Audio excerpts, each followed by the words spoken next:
Hey, Happy New Year! Welcome to Season 2 of Road to Rock, Episode 1. Can you believe it's January 4th, 2019? Made it through one season. Man, can't believe it. And if you don't need therapy after watching the first episode, well, welcome to the show. Yeah, so if you're new to the show, let me introduce myself. I'm Steve Burke, a singer, songwriter, guitar player, musician, whatever you want to call me, artist. Just documenting my road to rock, past and present. The first episode pretty much dealt with, well, present, but dealing with the past because I'm going to be calling the project, the band, if I ever get it going, Burke, which is my last name. So I talked a lot about my family, which makes sense, so you know the family name. And I didn't really plan on talking that much about the family, but I thought it'd be quite boring until I started doing it, and man, was I wrong. So surprisingly, that was the most favorite part of the show to a lot of people. Talking about my family. That's the last thing I expected. What about my songs? What about my recording? No, they cared more about the family and the drama and the craziness that all goes along and behind the name Burke. So, I'll just start off with a fast crash course of what's behind the name Burke. The Burke family. It all started when Barbara Spear meets Larry Burke while they're both working at Old Victoria Hospital in London, Ontario. My dad asked her out. He was 5 years younger than my mom. Interesting. They date. My dad then graduates Western University Medical School. Then they both get married, 1959. Then in 1960, they give birth to their first son and name him after my dad, Larry. Then they have another child, name it Susan. Yet another child, name it Chris. They live in Edmonton, Alberta for a while. Then they move back to London. And then my mom's pregnant with me while my dad is working way up north at the Dew Line, helping Eskimos deliver their babies. So he missed my birth, but it's cool that he helped Eskimos deliver their babies, and many Eskimo babies were named after my dad, named Larry. Imagine an Eskimo named Larry. Interesting. All because he helped them deliver their babies. So my dad moves back to London, and my parents take a break from having kids for about 3 years. Then they give birth to their last child, the youngest, and name him Sean. So not long after this, in October 10th, 1968, my dad supposedly shoots himself. He was found dead at Ipperwash Beach in his brand new VW bus. Very strange. My mom claims it was suicide, but I find it so unlikely since he just buys a new VW bus, he was having a yacht being built, and he just started his new medical practice in 1966. And the real kicker is that he just purchased life insurance for $200,000. My brother, Shannon, the oldest one, says that he remembers on that morning that my mom and dad were having a huge fight the morning he died. What on earth did she say to him? My mom always claimed my dad was schizophrenic, but that is ridiculous. You can't be a functioning doctor, surgeon, if that was true. I asked her, why do you think this is true? Why do you think he's schizophrenic? And her answer was, oh, he came in the door and his eyes were glazed and he said nothing. Well, obviously he was just stoned, not mental. This is the 1960s. The doctors were doing acid before the hippies. So did he kill himself, or was it murder? That's still the question that lingers. My mom often said that my dad would say that Kingsley is after me for money again. Charles Kingsley was a convicted con artist who was an opera singer that was a friend of my dad's from school. And he was most likely gay. Just by the way he talked, apparently. So, supposedly the police told my mom that there was evidence of blackmail. So, was he framed? Was he going to be exposed for something? Did he feel like he had to kill himself? Or was he murdered by this Kingsley guy? So many questions. I think that the police also suspected my mom, for on a few occasions, people would be snooping around our house. We always thought it was burglars. We'd always see, once in a while, flashlights looking in the window, footprints in the snow outside. We'd call the police, and they'd never find anybody. So what was that all about? Years later, I told my mom, those were not burglars creeping around the house. That was the police investigating you. She just looked at me and said nothing, like she knew. So from 1969 to 1973, us kids were in and out of children's homes due to various reasons, and one was my mom breaking her leg while horseback riding, and perhaps stress, who knows. Strange, just a year after her dad's death, she's taking trips to Jamaica, Hawaii, taking horseback riding, buys a big house. You know, never did I ever see her cry over our dad. She even said that she was relieved he was dead. Isn't that nice? During the 1970s, my mom starts working. She's a lab technician, taking people's blood, analyzing it. This is what she went to school for. Perhaps she was glad to go back to her dream of working at this job. Did marriage keep her from doing that? I don't know.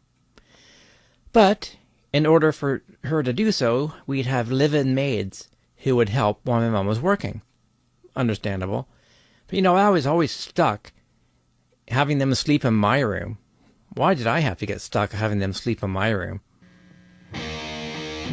Then during the 80s, my mom was in and out of the hospital with various surgeries. It was so unnerving and really ungrounding when you're a teenager trying to find your way, but your parent is always in this state of turmoil. It was just like always a state of turmoil in the house from the 80s on, because it was a never-ending revolving door in and out of the hospital. So lucky for me, I had music to help me escape. I needed to escape so bad, I became the music. I taught myself how to play guitar, to sing, and that was great. Then I formed some bands, fronted them, doing a cover band called Wired. I even did all the artwork for the posters. Then I formed a Styx tribute band called Grand Delusion. And I was also doing my own business, car detailing business, as well as school and everything else. You know, lucky for me, I had some great girlfriends to help fulfill the void of no love, the feeling of no love. And they satisfied that. You know, there was Mary, Lorette, Lynette, Sue, Sheila. You know, it was all great. But you know, unfortunately, many girls are very insecure, and they can't handle being with a musician because they're just far too jealous. They couldn't handle it. But you know, the best loves I had in my life were two dogs. Two sweet little adorable dogs named Macbeth and a little funny girl named Megan. They were the best friends I ever had.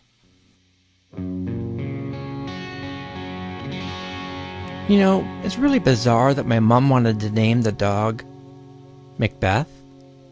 That was her favorite Shakespeare play about murder. And her favorite line from the show was out spots, which means no matter how much she would wash her hands of the blood, they would always see the blood on their hand. They couldn't wash it away. So why the hell was that her favorite play, and you name your dog Macbeth? Kind of morbid and suspicious. So from year 2000, I start a Van Halen tribute band called VH. I really didn't expect much from this. The 90s just ended. What a horrible decade for music. So I really didn't think it was going to take off. But it ended up being the best project I ever did, in a cover band sense. Played all over Canada, the States. I even got away with wearing spandex. Imagine that. Really went over well. I also did my own project, which I called Steve's Star. It was a solo project where I played guitar and sang over backing tracks, which was the perfect scenario to take to England, because there's all kinds of pubs and that's exactly what you do over there. Too small for bands, but great for solo acts. And I was doing really impossible covers, but it was so great at the same time. Journey, Iron Maiden, Deep Purple, and Queen. And I pulled it off great, thank God, and it went over really well. That was awesome. So other than the joy of being in a band and singing, life was really still in turmoil and crazy. I could never move ahead. Whenever I was living with a girlfriend, say Trish, for example, who sadly died of a brain tumor, I'd be living with her, my mom's calling me, "You gotta come home and help with the dogs, you gotta come help, I can't be left alone." And it was just so unnerving. It got to the point where I had to move back and help out, which is fine, because I believed she really needed the help. She claimed she had pain, and it was very believable, but my sister tipped me off that she was possibly addicted to Demerol, and for a long time, and I thought there's no way in hell. My mom was always against drinking, drugs, she was very prim and proper, with grammar and etiquette. I thought there's no way. But it slowly revealed itself that this is very possibly true, because she could turn on the pain act and turn it off when it was convenient. Say if a nurse comes around, "Oh my God, the pain." You know, she'd be around the house going, "Oh my God, the pain." And then when her friend would call, she'd be like, "Oh, hi Betty, how's it going?" Totally changed her personality. Another clue is I was able to take my mom to England. She managed a flight. She managed a whole vacation. She even got up every morning and showered. That was weird. So yeah, it's very possible she was addicted to Demerol. Another disturbing thing that happened during this time is that we discovered that my oldest brother, Shannon, who was power of attorney at the time, was stealing my mom's money. Totally shocking. So at this point, everyone has moved away from the home. Youngest brother, Sean, is living in Toronto. My sister is living in Vermont with her bed and breakfast. Chris is out, married, and living in BC. So she makes me power of attorney. What a strange position to find yourself in. But you know, now she's finally saving money. Saving money. So how much money was my brother really stealing? That's scary. Anyways, another shocking thing is, she tells me she wants to leave the family home to me. I'm like, come on, you're not serious. You're just saying that. So after about 9 months of her hounding me to take her to her lawyer, she was dead serious about this. Because all the others didn't care about the house. She would always say, "Oh, it's just money to them. The house means nothing to them." And she's right. Because I did love the house. But I also believe Chris loved it as well. But anyways, that was an awkward situation. Another reason, I think, that she wanted to leave the house to me, because she felt a lot of guilt. Guilty for all the mental abuse she put me through. Always compare me to her twin brother Denley, who she hated. Just because I look like him? Yeah, thanks. Also, I'm named Steve. Steve was her true love, not my dad. And soon after my dad's death, she goes to Ottawa, where this Steve guy happened to live. I think he turned her down. So did me, being named Steve, remind her all the time of the rejection she got? I think it's possible. So from 2008 to 2010, it's quite obvious my mom's addicted to Demerol. So I get tough and stop her from playing her games of conning the neighbors into driving her to the hospital just to get loaded up on Demerol. Enough. She was also eating mountains of sugar. That's another sign of someone who's addicted to drugs. Hid the sugar too. Man, we take her to a specialist, and he couldn't believe all the damn drugs she was on as well. So he gets her down to the 2 pills that she only needed. Something that regulated her heart and a diuretic. You know, amazingly, now my mom is acting like she's 20 years younger. It was an amazing transformation. But instead of her being grateful for this, she turns back into the bitch she's always been while growing up. Talk about a mindfuck. You know, when cooking my meal, like I'm always doing, and she says to me, can you give Shannon, my oldest brother, a little bit of it? She always did this. My brother Shannon always came home just looking for a free meal. He's making $60,000 a year. I'm struggling singing just to buy food and whatever else. So no, I'm not giving him my fucking food. So she gets pissed off and goes, "You're not worth the food you eat." Yeah, thanks. Back to the old bitch she's always been. What a horrible, hateful, ugly, dark thing to say to your son. You're not worth the food you eat. I don't think there's a worse insult you could ever hear or say to somebody. Wow. Yeah, my mom had two personalities for sure. One was loving and caring. The other one was dark and ugly and hateful. Real nice. Thanks for the memories.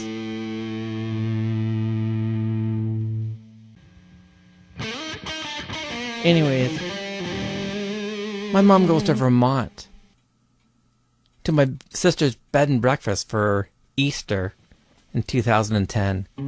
It's supposed to be for 2 weeks. She doesn't come home. Months go by. Then I get a call, her saying, "I'm selling the house, I'm never coming home." I'm like, holy shit. Because before she left to go to my sister's, she's crying her eyes out, tears and all, going, "They're going to hound me about the will." And I said to her, "Oh, don't worry, they can't trick you, they're not going to con you or whatever." But obviously they did. Or perhaps she knew she was going to change her mind and that was her excuse. I don't know. I have no idea. But it was very strange that she just upped and left. No goodbye to the neighbors. No goodbye to friends. Just leaves her neighborhood and life like it's nothing. Really strange and bizarre. Perhaps her Demerol dreams were going to come true in Vermont in her mind. I don't know. Thanks. So she was pissed off that I ruined her gig. No more Demerol or sugar for her. So instead of being thankful, she pulls the rug out from under me and stabs me in the back. Guess what? She wasn't gonna live in Vermont happily ever after. She ended up back in Canada after 6 months, shoved into an old age home in Stratford, Ontario. Wow. So both her nightmares come true. Her house is sold, and she's put into a home. She had me promise her to never let that happen, that she'd end up in a home, or that our house would be sold. Then it all happens? It was horrible. No one even told me she was in the old age home. I found out 9 months later at her twin brother's funeral. Denley. Yeah, nice. So why did no one tell me? Because then they would know that I would know that it was all a scam. So my mom sadly dies in 2013, July. She was found laying on the floor in her room. They pick her up and put her in the bed. Then they realize her leg is broken. So they take her to the hospital, and she surprisingly has a heart attack while going to the hospital and in the operating room. I don't know if she ever would have recovered from that. So she gets a pin in her leg and she's trying to recover. And then she gets pneumonia, something she never wanted to die from. She always told me that because her mother died from pneumonia. Oh, I hope I never die that way. And I remember her shaking her head in the hospital bed like, damn it, when I told her it was pneumonia. Because then she knew the possibilities. So my youngest brother, Sean, calls the hospital and tries to prevent me from seeing my mother. I think my sister did too. What the fuck was that all about? Something to hide. Very suspicious, I must say. What, they're worried my mom's going to tell me something that I shouldn't know? My mom did say to Kim, who I was seeing at the time, that she never wanted to see my sister again. What did she say to my mom? What did my mom know? What could she possibly have revealed to me that they were so worried about? Very suspicious. Real nice, eh? My mom's last days on Earth and trying to keep me from being around her. My sister's on vacation. She can't even get off her ass to visit her own mother. Pretty sick. So sadly my mom dies. I think her heart just finally gave out. I hope it was peaceful and calm. That's all you can hope for. I don't know. So I learned that my mom died via text from my oldest brother Shannon. I go to the hospital. My mom's still laying there. Not alive. What a shocking thing to see. But I'm damn glad I was able to be with her at that moment, because that was the last time I'd ever see her. So I gave her a hug, and I never thought I could do that when someone was dead. But I did. So most normal families, when your parent dies, they drop everything and get together for emotional support. But that didn't happen in this family. I couldn't believe it. No one gets together? They didn't involve me, that's for sure. If they did. How sick. How selfish. Did they even care that she died? They waited 2 months to get together at a celebration of life, memorial type thing. 2 fucking months. It felt like 2 years.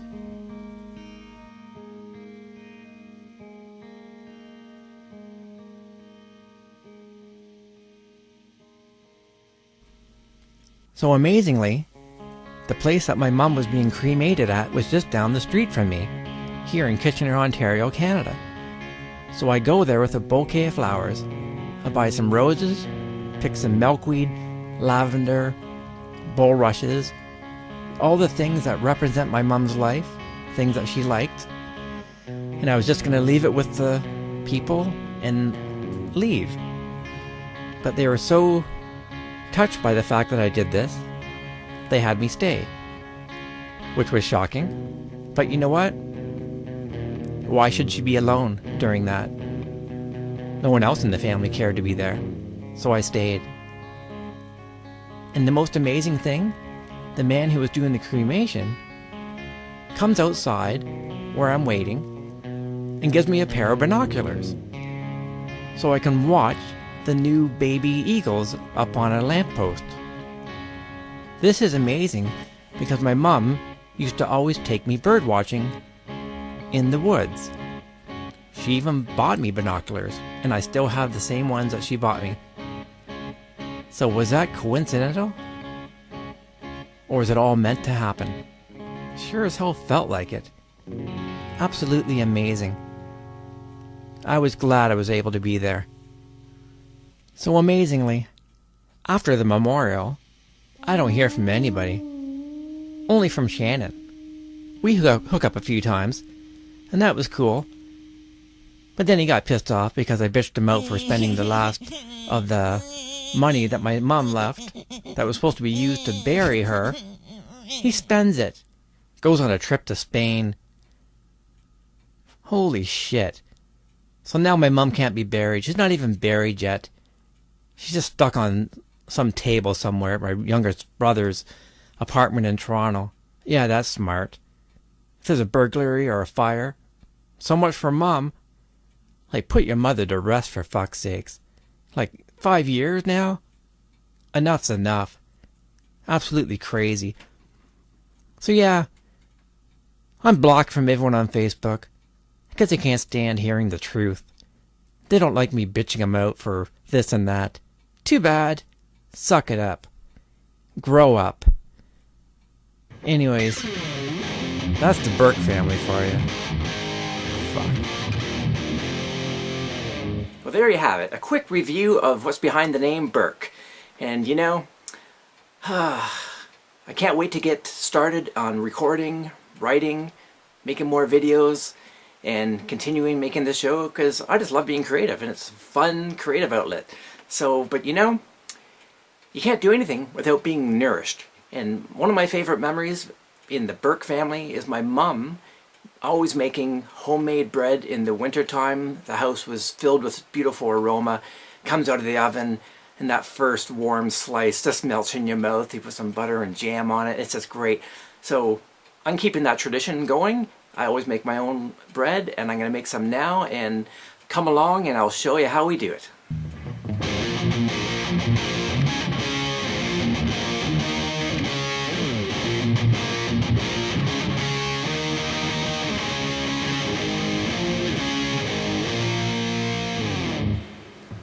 Let's get baking.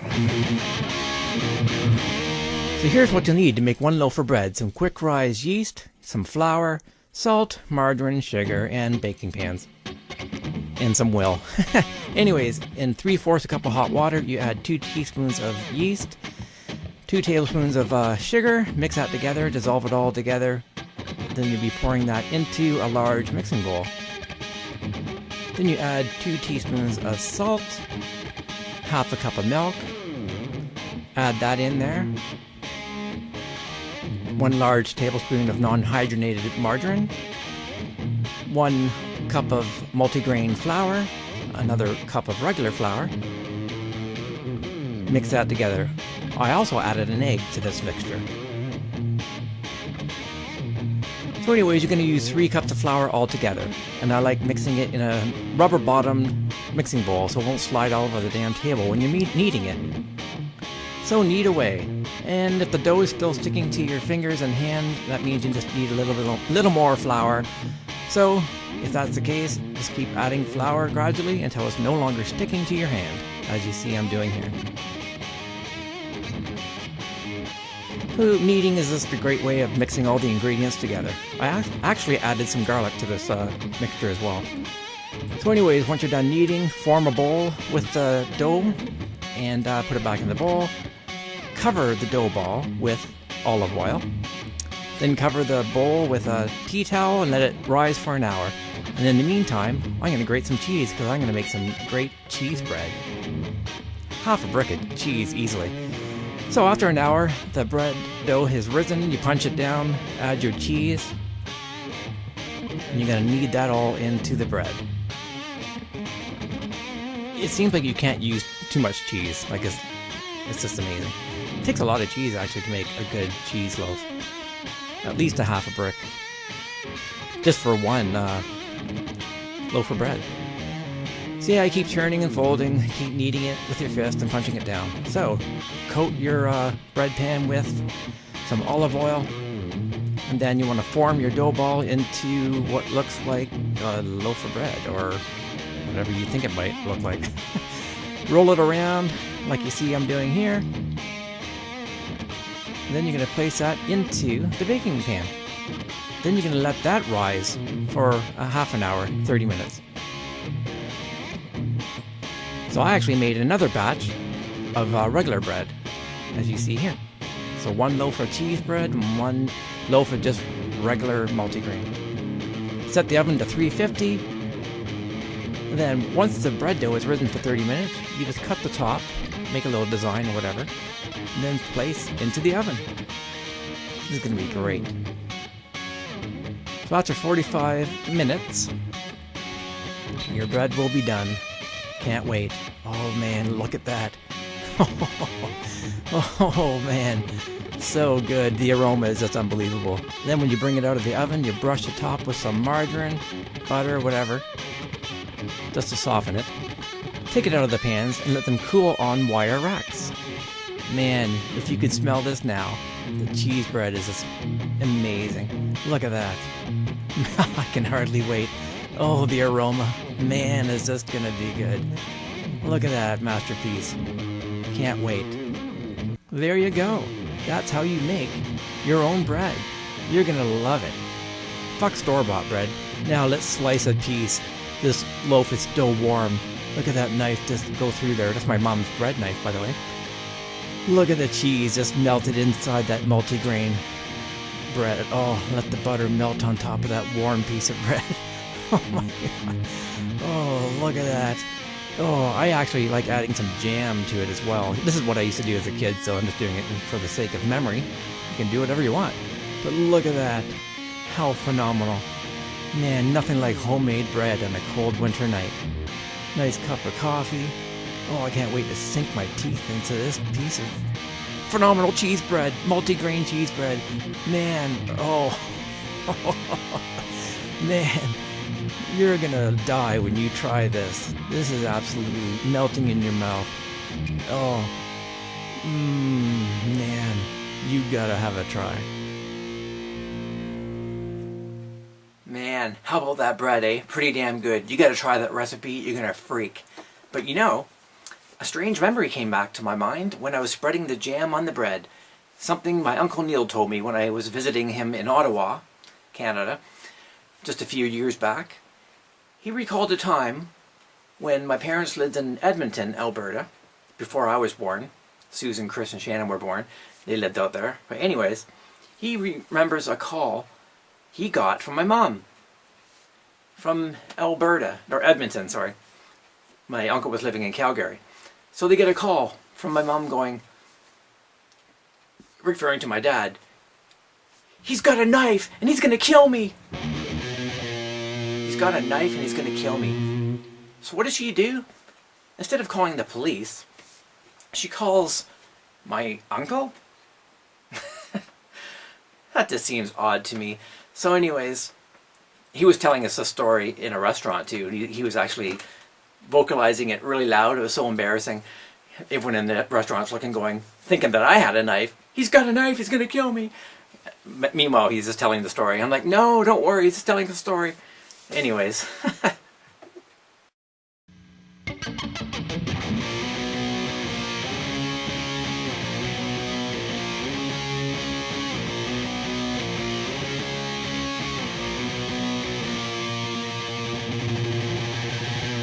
So instead of calling the police, she calls my uncle? So they drive up an hour's drive from Calgary to Edmonton to see what the commotion is. An hour. She'd be dead. If he really had a knife and is after her to kill her, like that's really going to help. So when they arrived, nothing was said. No one said anything about a knife. And apparently my uncle and his wife, Anne, didn't ask about the knife. He goes, "Oh, back in those days, you didn't say nothing." So that's very odd. Very odd indeed, I must say. Why not call the police? So lately, I've been watching on YouTube a series called Female Killers. The slogan is, "Marriage is bliss, divorce is murder." So anyways, I watched one show where this one female killer, probably a month before she actually killed her husband, called up her friend going, actually this happens quite a lot, "Oh, my husband's beating me. Oh, he's attacking me." Yeah, she doesn't call the police, she calls her friend to create an alibi, or to create a scenario where she could claim self-defense. So it made me wonder, since my dad supposedly shot himself, which I don't totally completely believe, is this what my mom was doing? Setting up a scenario? "He's got a knife, he's gonna kill me." So if she decides to kill him off, she could claim self-defense. You know, it's crazy to go into those ideas and thoughts and of scenarios that could happen, but you know, even though it's very hard to do, you gotta do it to try and find the truth, no matter how awkward and unbelievable it might seem, just because we're so preconditioned to think that life was a certain way. But it could very well be a completely different way, because in a lot of these stories that you read, man, people are not who you think they are. Not even the closest ones to you. Anything is possible. So, in reality, she should have called the police instead of my uncle. So was that some kind of a setup? I don't know. But that really woke my eyes up, seeing that one little episode of the girl calling her friend, claiming her husband's abusing her or attacking her and all kinds of things. Meanwhile, it wasn't even true. It was just to set up a scenario for self-defense. Holy shit. Unfortunately, my brain has to analyze everything, and it's a very hard thing to analyze, to think about your own mother if she had anything to do with my dad's death. But you have to investigate it, no matter how difficult. You know, when people are sleeping and having nightmares, they can't wait to wake up to their own life and go, wow, thank God it was just a dream. I'm the complete opposite. I can't wait to escape my own life and go to dreamland, because it's much more enjoyable than the fucking insanity I'm experiencing. I tell you that. And in one of my dreams is a fantastic place I go to called Fantasia. And I call the girl Fantasia as well. And it's about a girl, as I just mentioned. And it's the most intense love affair I've ever had. The sex is amazing. The atmosphere is so cool. It's very intense. And can you find that in real life? Fuck no, I had never found it. So I can't wait to escape reality, go to sleep, and hopefully end up in Fantasia. And here's a song that I wrote just about that. I hope you enjoy it. See you on the next Road to Rock.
dreams catch me as I fall in the sea.